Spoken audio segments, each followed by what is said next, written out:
Sugatan ang isang grade 10 student matapos na bugbugin ng kapwa estudyante sa loob ng Mangaldan National High School. Nakatutok live si Jasmine Gabriel Galban.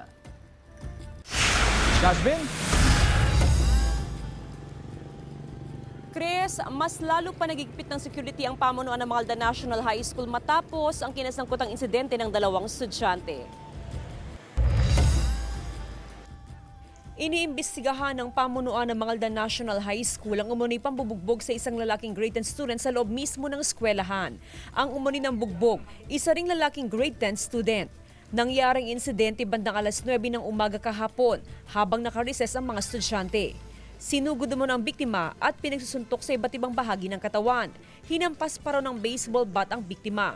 Laki ng baseball bat para hindi makita ng ating mga security guards, pero ang sinasabi nga po is naipuslit over the bakod. Maayos ng kalagayan ng biktima ayon sa pamunuan ng eskwelahan. Lumalabas sa investigasyon ng pamunuan ng paaralan bago ang insidente, nagkaroon ng hindi pagkakaunawaan ng dalawang estudyante. Umabot daw ito sa himpilan ng pulisya at inayos ang hindi pagkakaunawaan ng dalawa. Pero ang problema, pagdating sa eskwelahan, doon na nangyari ang pananakit sa biktima.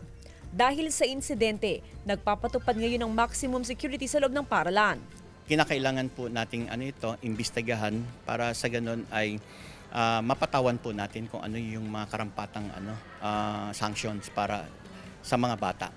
Ayon sa Mangaldan Police, nasa school level pa lang ang investigasyon sa insidente. Pero sa kabila nito, pinaigting pang seguridad sa mga eskwelahan. May mga pulis po tayo nilalagay doon, ma'am.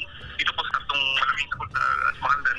Dito sa Ibantayan, Mangaldan, saka ay Mangaldan High School, saka yung Barangay David. Ito po kasi yung mga senior high school na, kaya doon kami nagpo-focus.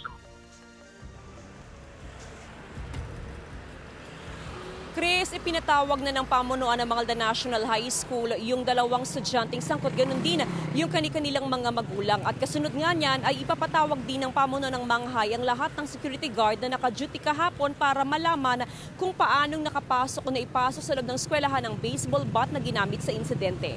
Chris? Maraming salamat, Jasmine Gabriel Galban.